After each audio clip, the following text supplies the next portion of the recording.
here we have a groundhog. Goes by a lot of common other names too.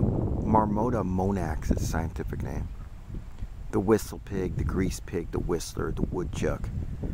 Here we are, it's October, and it's getting pretty chunky. It's about as fat as it's going to be. Trying to collect as much fat energy as it can so that it can overwinter, hibernate.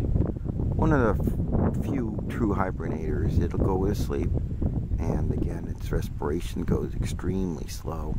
Heartbeat drops dramatically. Its body temperature drops dramatically.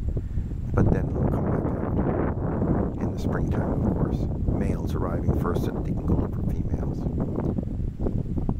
Groundhogs are actually the DC area's largest ground squirrels. And as such, they can climb trees. I've seen them up in apple trees, which is kind of funny. Something that big and heavy. They can get to, 12, sometimes way up to 14 pounds. Most of the time it's 10 or 12 by the fall. And they'll lose a ton of it. They'll be down to 6 pounds or so. Sometimes by the springtime they've used up all their energy reserves.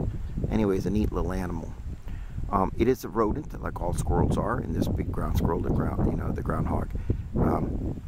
It's one of the few ones that actually has white teeth, though, instead of the enamel that's really hard, like on beavers and other types of animals, which give them the orangish colored teeth.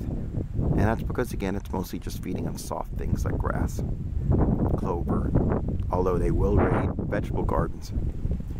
And of course, there's the old story about them predicting winter. February 22nd, most real groundhogs are still asleep, but they will get up. They'll wake up in the early spring, and again, February 22nd is when they wake up. The weather predicting groundhogs, Punxsutawney Phil, and many of the others. And again, of course, the story goes that if he sees his shadow and so forth about winter. But anyways, neat to see him.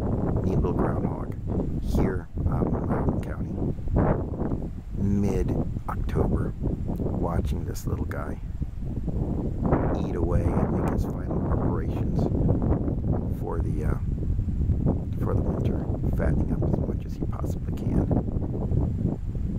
The groundhog, Marmota monax, our area's largest ground squirrel. Whistle pig, grease pig, groundhog, woodchuck, all the same thing. Notice the bushy tail, even though it's short and stocky. Again, this is a squirrel. And I'll leave the poor little guy alone. Its burrow, I'm sure, is nearby. They can be, 20 pounds or so, 20 feet or so long, with various holes, including a back door that's sometimes called a spy hole that they dig from underneath so you can't really see the mound. And it's emergency escape. They're sleeping in overwintering chambers, usually placed up high above the water line, so water comes down even if it goes into the hole, doesn't go up and get them. And they'll close up the door sometimes behind them, very little bit, so things that come down into the hole don't find them. Tons of things live on groundhog holes. They're, again, their holes provide a ton of escape routes. Rabbits don't dig their own holes, or cottontail rabbits don't, but they will use groundhog holes. So again, a pretty neat little animal. Lots of things benefit from it, from it being able to hide in its holes. Our largest ground squirrel. And a nice little look at this guy as he wanders on off. Not a care in the world as he tries to fatten up for the winter.